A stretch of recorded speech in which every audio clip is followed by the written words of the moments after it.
Alright, so today I'll be showing you how to complete the very last combat stage of the fabulous Fungus Frenzy event. We're looking at the zone defense, all domain suppression. I'll be showing you which fungi to pick and how to form your team comp to achieve a lot of points and to collect all the rewards possible so that you don't miss out on the shop rewards. Alright, let's get started. So, first of all, this is the stage where you have to protect the monolith in the center from taking damage. Now, the first thing you want to look at is your opponents. So, here you'll be facing the wooden shield wall Mithril and some smaller Hilichurls with wooden shields and also some electro shooters. So, overall, the enemies aren't too difficult, but you do need a certain team comp of the fungi here. So I'll be going over the team comp now, and I'll be kind of explaining my reasoning behind each one. And obviously this might not be the best and the most optimal team comp, but it is a team comp that has worked for me. So let's get started. First of all, we'll be going with the tank pyro fungi. Now this is because you will need a tank to taunt off all the little Hilichurls. And hopefully the big Hilichurl, the Mithril as well. You want to taunt them off of the monolith.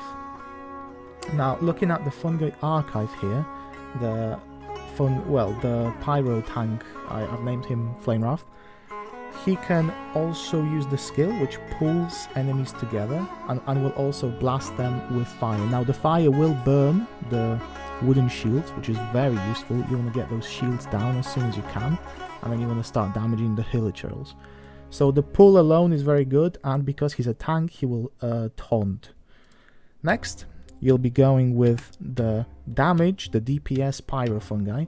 Again, you will need more pyro to burn off those shields, and having the damage is nice anyway. You want to clear those enemies off as soon as you can. Now the skill is delayed deflagration. He will do a big blast of pyro damage, very useful, and he's pretty good just at doing damage, right? And this will also combine with our next fungi. Next is the Anemo fungi, the one that floats.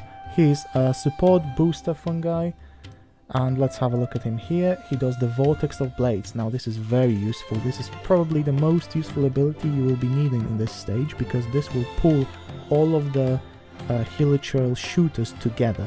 Now they will be spread all around the monolith, and your tanky pyro fungus might not be enough to pull them in, so this guy will ensure that they will all be pulled in, and then you will start swirling all that pyro energy built up from both the pyro fungus fungi you have selected. This guy is very overpowered in my opinion, and he really helps you out a lot. Now lastly, I picked another tank. It's actually a geofungi. This guy isn't as essential as the other ones. I could almost say kind of a flex slot. I do like to pick another tank because he will taunt off the enemies that may be not dealt with. Maybe there's some stragglers that haven't been killed off by the pyro or haven't quite been sucked in with the Anemo. Maybe the big Mithril is on the side somewhere, and the extra tank could really help out with taunting the enemy. Now looking at him, Rock's Fall is actually a really impactful ability. If you can swirl all of the fungus up, and if you can gather them all together, and then use Rock's Fall, this guy will one-shot them. It's a very powerful ability. Now the supporting fungi really doesn't matter, because none of these guys will die. You will not need a healer or anything else. Your fungi shouldn't take too much damage because you will kill the Hilichurls before they can even damage you. So this supporting role doesn't really matter. But yeah guys, this is the team comp that you can use and clear the stage hopefully with ease. I will now play a clip of how it all works and how I dealt with the stage, and show you what this team comp is capable of, and hopefully you can replicate this and score all the points to get your rewards.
Now, as I said before, this might not be the completely optimal best team comp out there. I'm sure maybe a different team comp could also clear this stage. It shouldn't be too difficult in any way, but this is the team comp that I have used, and hopefully you can use it too. Now, if you don't have some of the fungi shown in this video, or if you haven't trained them all up to have all the abilities unlocked, I also have posted different videos on where to catch the fungi and how to train them up with the floral jelly to unlock all their potential. But yeah, that is it now for the video. Thank you guys for watching. Hopefully you have found this useful, and hopefully you can buy everything from your shop and get all the primo gems you want. I hope you found this useful, and I'll see you guys in the next one.